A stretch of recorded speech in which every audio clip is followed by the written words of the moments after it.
My heart has very, very well and truly been broken. Uh, Sort of broke it myself.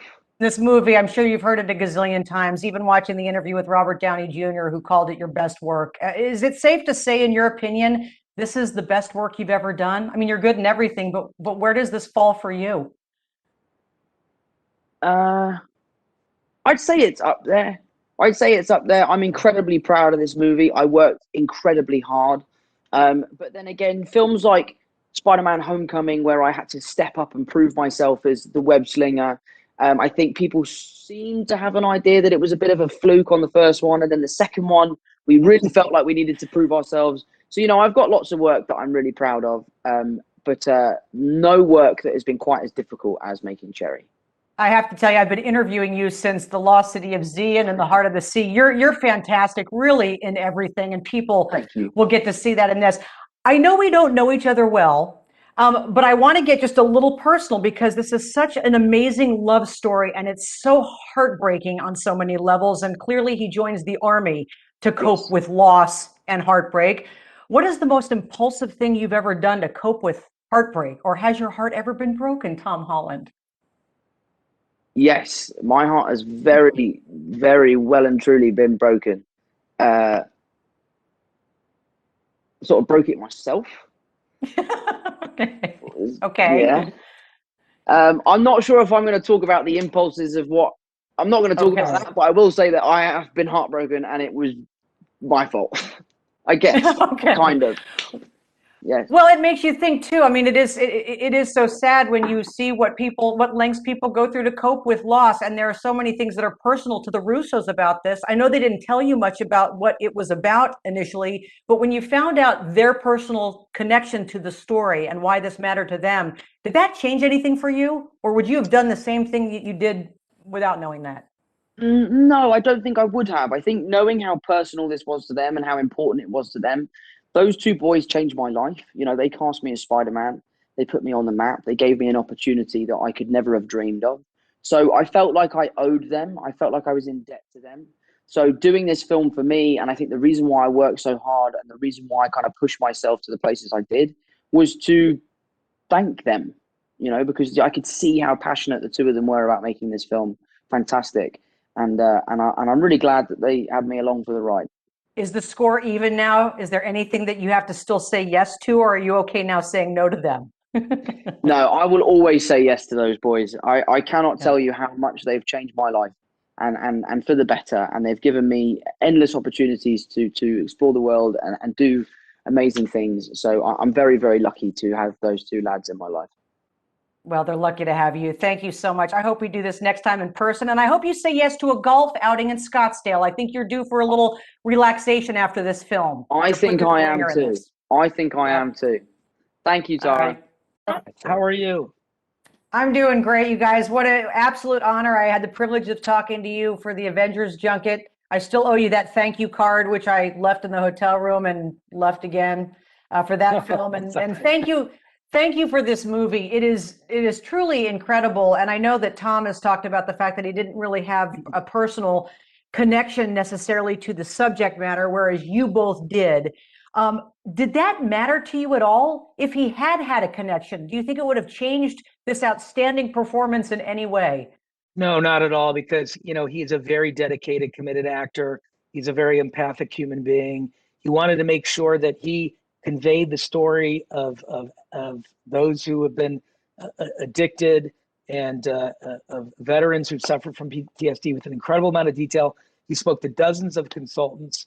He pulled details from their lives into his character, and he did an exceptional job. Lost a quarter of his body weight twice during Yeah. shooting, once at the beginning and once at the ending. Almost broke his nose, almost broke his ankle. Really beat himself up physically for this part. Well, he talked about obviously he can't say no to you guys. You've changed his life. And I thought, well, does this sort of even the score? You were kind of into the ringer. Like, do you have to keep saying It's yes to close. them? It's close, but don't tell him. Don't tell him. We got a I, few more movies we want to make with him. I hope so. Can you guys share it all? I can't imagine. There are parts of this film, obviously, they're so difficult to watch. You turn away, and depending on what your experience is with this subject matter, you might have to leave the room or come back. Or for you guys, How hard was this for you? Were there moments you had to stop, take a break, you couldn't watch it? Like, how difficult was that? It was challenging for sure, but I'll say this, we felt a very high level of responsibility to get this movie right because, again, we're portraying real world issues that people are suffering from. And we wanted to be very faithful to those experiences, the reality of those experiences. And I think when you have a sense of you're taking on that level of responsibility and you know that how important this can be to certain people, you have to get it right. So that there's nothing that focuses you more than that and keeps you engaged despite how challenging something may be. I actually want to go back to that in a second, but I want to get in a question about Nico because I haven't heard too much. I heard that he was offered an exec producer role. He declined. I heard an interview not too long ago with Tom saying he hadn't met him yet and is really nervous to hear what he has to say about the film. Is there a reason he has taken a step back or has he seen the movie? Well, he was incarcerated when we were in, Right. in prep and then in production. So we had very limited, we had a very limited ability to communicate with him. You could only talk to him via phone for like 3 to 5 minutes at a time, and you sort of never knew when the call was going to come in. So it was difficult to communicate. And Tom hadn't met him because he's really not playing Nico. He's playing the character Right. Curry. It's a fictional account, so we didn't want him sort of drawing from Nico to play Nico. We wanted him drawing from the city of Cleveland and the accent and the sort of, the personality of that city to create the character. I think Nico has seen parts of the movie, but I'm not sure. We haven't spoken to him in a while. Well, I appreciate the moments of levity because you need them, but I want to close. I know you both are parents and I'm a step parent, and the whole time, of course, your instinct is to go, where are the parents? And there are little glimpses you get. Having done this film, having talked about your personal experience and your family with this subject, can you offer advice to other parents or loved ones as to what we can do if this is happening in our world, in our lives? I mean, it's seek help immediately, right? Like, I think that's the most critical thing is find a support system, and there are affordable versions of rehab that just remove the individual from the drugs. You have to get them out of their situation and somewhere where they can do some work on themselves. And it's really just about, these drugs affect the brain. And the problem is that, until you remove the drugs, you can't allow the brain to heal. That sort of cures the cravings. So I think it's critically important that you seek professional help immediately and get them to rehab if you can. And that's one of the main things that we hope this movie does. These are difficult issues. These are the kind of issues that people are typically keep to themselves and don't want to talk about because they're difficult to talk about. They're difficult to admit to. But hopefully this movie sort of lets you know that it's not a secret. You're going to see one of your favorite movie stars on the screen struggling with these issues. So hopefully it allows people to feel like they could be more open about their experiences, communicate their experiences, and like Joe said, reach out to the right people about it. Yeah, I think it absolutely will. I can't thank you both for your time. I know Thomas said this was such a challenging role. I think a bigger challenge will be him playing a bad guy because you root for that guy in everything he does. You do. I think if he plays a villain, I'm like, yeah, I don't buy it. He's still Tom Holland. He's awesome. Congratulations, awesome. You two. That was really fun. Thank you so much. Ciara, first of all, I know you've got a birthday coming up in a few weeks, so happy birthday early, even though I feel like you gave us the gift of this performance. You are just outstanding. Congratulations. Thank you very much. Thank you. This is very nice to hear. Seriously. Oh my God, you are so good and talented, and I can go on. And in 4 minutes, I just don't have enough time. Tom has talked a lot about how nervous he was to take on this role, how he didn't know if he could pull it off, the things that made him nervous. Was there anything about this that made you nervous? Or did you know you could pull this off?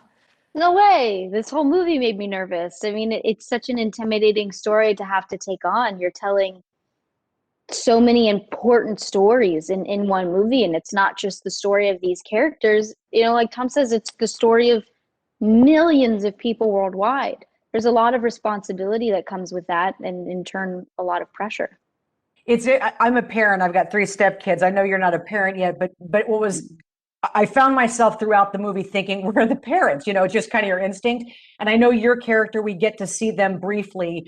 Is there anything in your research that maybe could help parents or loved ones of folks who are dealing with these issues? What can we do to help? Because I left wanting, it ends on somewhat of a hopeful note, but the whole movie, I'm like, Right. what can we do to help? I know it's quite scary to be faced with that thought afterwards, but also like that's what we're hoping to inspire in telling this story is people asking that question, how can I help? How can I help the people in my life? Of course, I'm no expert.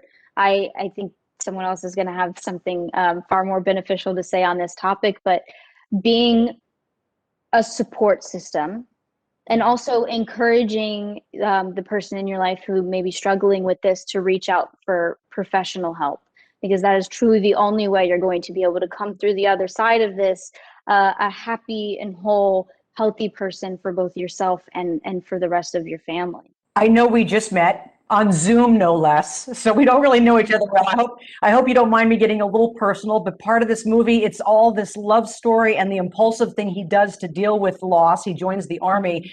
Have you ever had your heart broken, and have you ever done anything impulsive as a result to just cope? I feel lucky in that I've never had my heart shattered in the way that both of Yeah. these characters have had their heart shattered.